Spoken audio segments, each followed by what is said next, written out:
Bem, se você está assistindo esse vídeo, eu imagino que você já saiba o que é trânsito em julgado, por isso você quer saber quando começa o cumprimento de sentença, quando começa a cumprir a sentença após o trânsito em julgado. Eu vou explicar para você direitinho os prazos.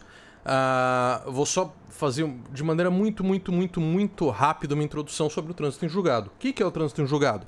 É quando não cabe mais recursos de uma decisão, né? Normalmente, se você está procurando esse vídeo, é porque o que ocorreu no seu processo é um trânsito em julgado total. Você viu lá uma certidão de trânsito em julgado dizendo quem ganhou o processo e quem perdeu o processo, né? Então, ou você ganhou e quer saber quando pode cobrar, ou você perdeu o processo e quer saber quando vai ser cobrado. Muito bem.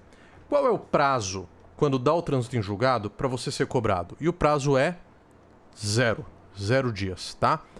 Por que 0 dias? Porque a partir do momento em que ocorre o trânsito em julgado, você tem um título, tá? Um título judicial exigível, tá? O que é um título judicial exigível? É como se fosse um cheque, lembra do cheque? É como se fosse uma nota promissória, você já pode pegar aquilo e cobrar alguém, tá? Esse título judicial já tem força de lei entre as partes, ele tá dizendo, olha, você ganhou esse processo contra aquela pessoa, você ganhou o processo contra a empresa que você trabalhava, você ganhou o processo contra contra o INSS, por exemplo, também, que ocorre muito aqui. Então, no momento em que sai o trânsito em julgado, em tese você pode já apresentar o cumprimento de sentença para poder cobrar, tá? Quais são as exceções? Vamos lá. De acordo com onde corre o seu processo, pode haver um problema de exceção que é relativo ao sistema que está sendo utilizado. Então, por exemplo, se você tem um processo na Justiça Comum do Estado de São Paulo, o que ocorre? Você entra com o cumprimento de sentença com um processo que tem um número diferente daquele primeiro. Então, bateu o trânsito em julgado, já dá para entrar com cumprimento de sentença no mesmo dia, tá? Por quê? Porque corre apartado, são autos separados, não faz diferença nenhuma. Seu advogado pode simplesmente entrar lá com o cumprimento de sentença e juntar a certidão de trânsito em julgado ou comprovar de outra maneira que ocorreu o trânsito em julgado e falar, olha, juiz, já transitou em julgado, eu já posso cobrar, tá? Muito bem.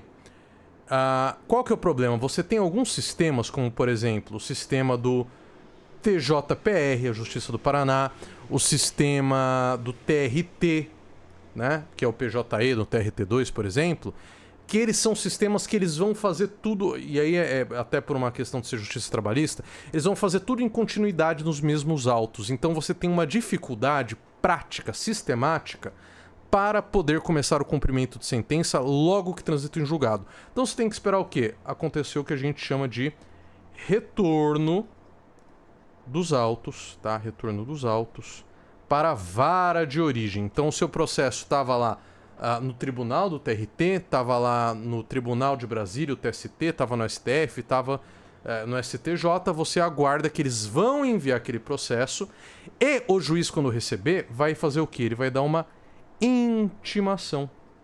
O que é intimação? Ele vai publicar num jornal chamado Diário Oficial, que é uma espécie de jornal. Ele vai publicar o nome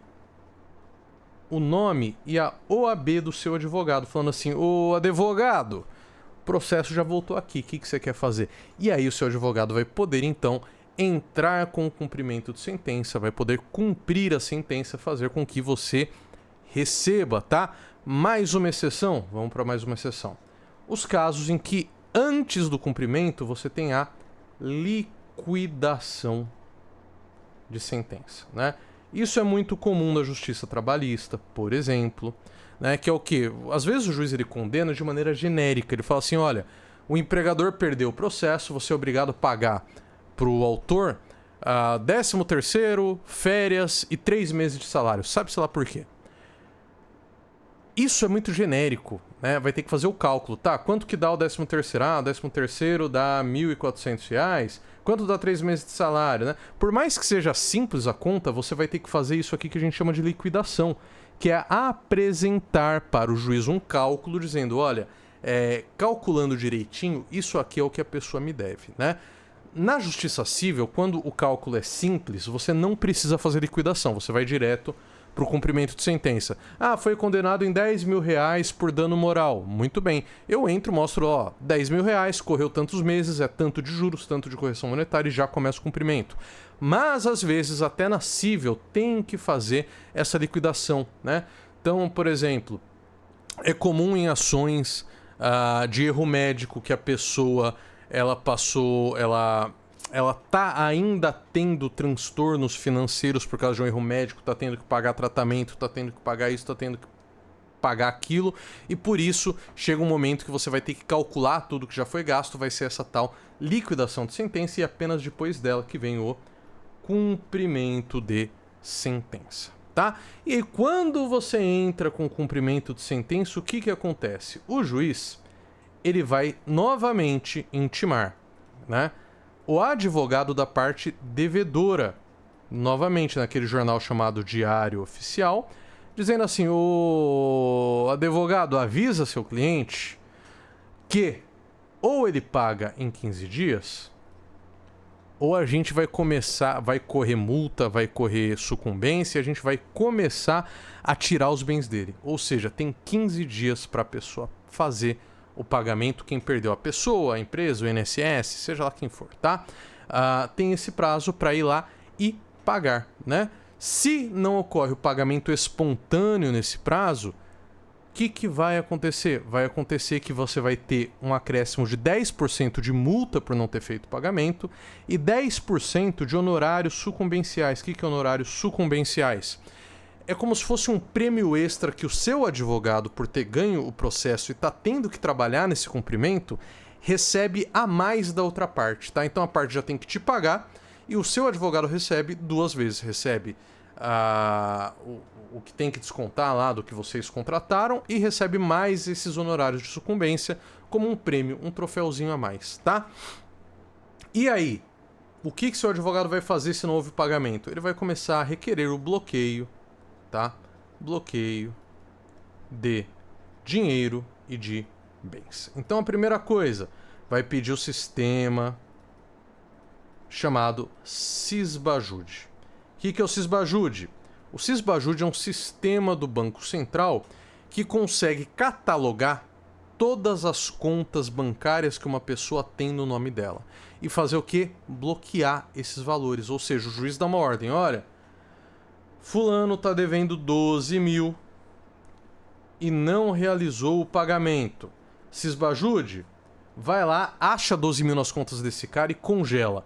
Congelado, isso vai ser transferido para a conta judicial, a conta do juízo, a conta onde está correndo o processo, e aí o seu advogado vai poder pedir o levantamento desse valor, lógico, desde que a parte que teve o valor bloqueado não tenha nenhum bom argumento para desbloquear, no caso, às vezes, de ser verba alimentar, o salário, etc, tá? Não encontrou nada aqui pelo Sisbajude, o cara não tem grana. Tem outras pesquisas, você tem, por exemplo, as mais famosas, que são o Renajude, tá? E o Infojude. O que é o Renajude? O Renajude é o sistema... O que eu escrevi aqui, Jesus do céu? Infojude. Isso, agora tá correto. O que é o Renajude? É o sistema que vai buscar para saber se tem carro, se tem moto no nome desse cara. Para quê? Para penhorar esse carro, para penhorar essa moto, mandar para leilão, arrecadar o dinheiro e pagar você. O que é o Infojude? É uma cópia das últimas declarações de imposto de renda dessa pessoa. Às vezes você descobre ali que essa pessoa ganhou uma grana e passou pro nome da mulher dele só para poder não pagar você. Dá para correr atrás desse dinheiro. Você descobre que ele tem lá declarado que ele tem imóveis. Dá para pedir para penhorar esses imóveis, penhorar apartamento, penhorar casa, para novamente fazer o leilão, arrecadar esse dinheiro e pagar você. Tá? Então, basicamente, é aí que começa o cumprimento de sentença e é assim que corre o cumprimento de sentença. É claro que cada tipo de processo pode ter suas peculiaridades. Contra o INSS você tem questão de precatórios, de requisições de pequeno valor, prazos diferenciados. Na justiça trabalhista é de um jeito, na civil é de outro, mas o grosso, a ideia do cumprimento de sentença e da execução, é esse aqui que eu passei para você, e eu vou deixar um vídeo aqui que eu tenho certeza que vai também te ajudar a entender melhor o seu processo. É só clicar aqui na tela.